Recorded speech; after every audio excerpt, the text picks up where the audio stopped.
बिस्मिल्लाहिर्रहमानिर्रहीम अस्सलाम वालेकुम वरहमतुल्लाहि वबरकातुहू। ਅੱਜ ਜਿਹੜਾ ਨੁਸਖਾ ਲੈ ਕੇ ਹਾਜ਼ਰ ਹੋਏ ਤੁਹਾਡੀ ਖਿਦਮਤ ਵਿੱਚ ਬੜਾ ਹੀ ਪਿਆਰਾ ਬੜਾ ਹੀ ਜ਼ਬਰਦਸਤ ਹੈ।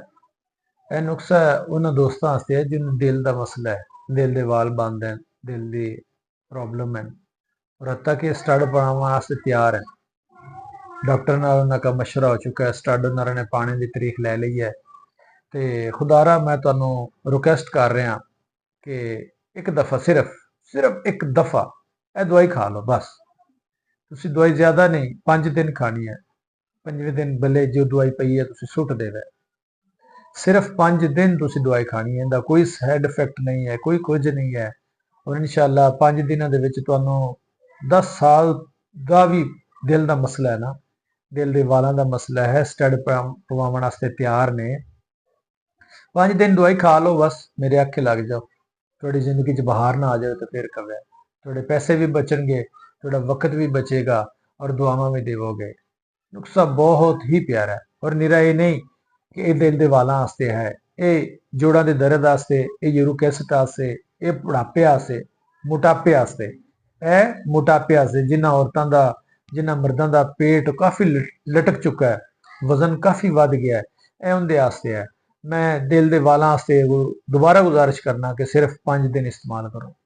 ਜਿਹੜੇ ਯੂਰਿਕ ਐਸਿਡ ਵਾਲੇ पेट लटक गया है, वो औरत है चाहे मर्द है, सिर्फ और सिर्फ 20 दिन इस्तेमाल करो। थोड़े हज़ारा नहीं थोड़े लख रुपए बच जाएंगे। साड़ी चीज़ एक नंबर होगी। सानू चीज़ां असीं तुहाडे अगे रख रहे हैं, तुहाडे अगे दस रहे हैं, चीज़ां एक नंबर होणगियां, चीज़ां अच्छियां होणगियां तो साडा खुद दा दिल करेगा कि यार असीं चीज़ खाईए। लेकिन एक दफ़े लाजमी इस्तेमाल करो। तुहाडा 10 लाख रुपए दा खर्चा है, इहदे तुसीं 500 रुपए ला लो, 1000 रुपए ला लो, इंशाअल्लाह सारी जिंदगी दुआ देवोगे। स्क्रीन ते मेरा नंबर चल रहा है। अगर तुहानू किसी किस्म की समझ नहीं आ रही तुसी मैनू व्हाट्सएप के जरिए राबता कर सकते ने। तुसी मैनू हुक्म करो, मैं तुहानू इनके बारे मशवरा देवांगा। इनके बारे ना समझ आवे तो दसांगा। जो भी चीज़ तुहानू नहीं समझ आ रही, जिन्ने भी मेरे यूट्यूब के चैनल चल रहे हैं, जिन्हें भी मेरी वीडियो चल रही हैं, तुहानू किसी किस्म की समझ नहीं आ रही तुसी मेरे नाल राबता करो। इंशाअल्लाह 100% कोशिश करांगे कि तुहानू असीं दसीए। सब तो पहले तुसी लवो अदरक दा पानी 1 कप, थूम दा पानी 1 कप, लीमू दा पानी 1 कप, सेब दा सिरका 1 कप।